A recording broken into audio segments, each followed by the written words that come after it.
Hello students. Today this video is about materials essential for the process of photosynthesis. As in early classes, we discussed about the equation of photosynthesis. Do you think the equation tells us about all the materials involved in this process? Okay, just recall the equation. Carbon dioxide, that is CO2 plus H2O, in the presence of light and chlorophyll gives glucose molecule with oxygen and water molecules. In this equation, we find that CO2, H2O, light energy and chlorophyll. All these are involved in the process of photosynthesis. It took scientists over 300 years to find out about them.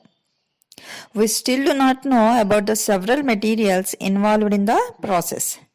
Regarding all these, the relation between water and photosynthesis was explained by one of the scientists, Van Helmont, which we studied in the class 7th. Now we are going to discuss about the relation between air and photosynthesis. Okay? Some of early experiments of the Priestley gave simple experiments with valuable information.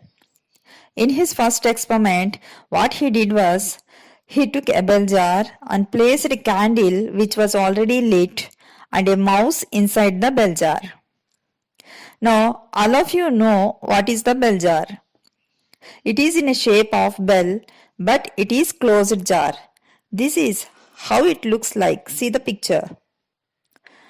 Now he placed a candle and mouse inside the bell jar, and he just observing that what happened to the candle and the mouse kept inside the bell jar, which is like isolated from outside environment, and there is no exchange of gases which takes place between the bell jar and external environment. So inside it is all closed.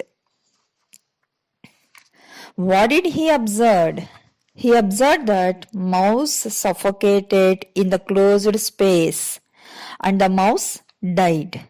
Then what happened to the candle? The burning candle got extinguished. Mouse died and candle extinguished. Now he started thinking.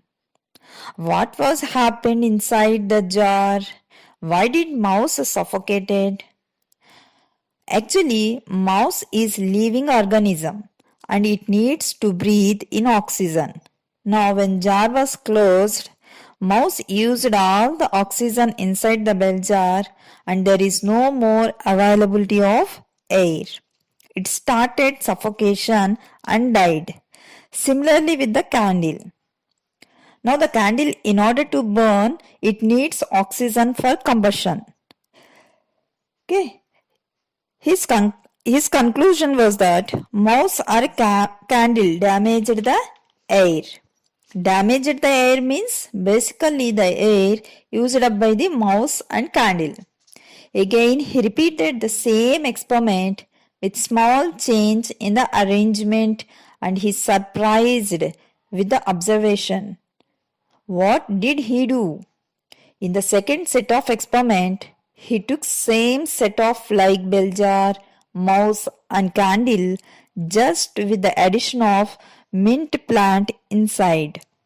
Now what he observed that the mouse survived and burning candle continued to burn. He was quite surprised. What the magic did the plant do? In the last time, candle, mouse get suffocated and died because of lack of oxygen.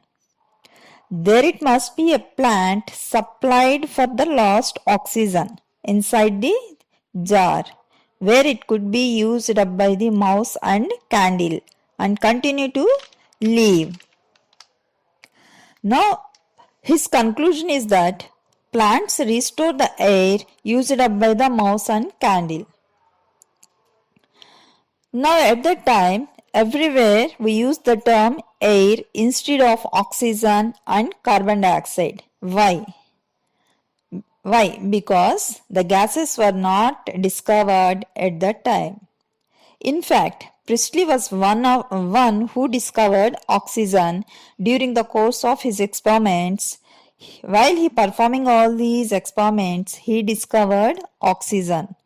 So he meant plants exchange gases and plants give out oxygen during the process of photosynthesis, which used by the other animals.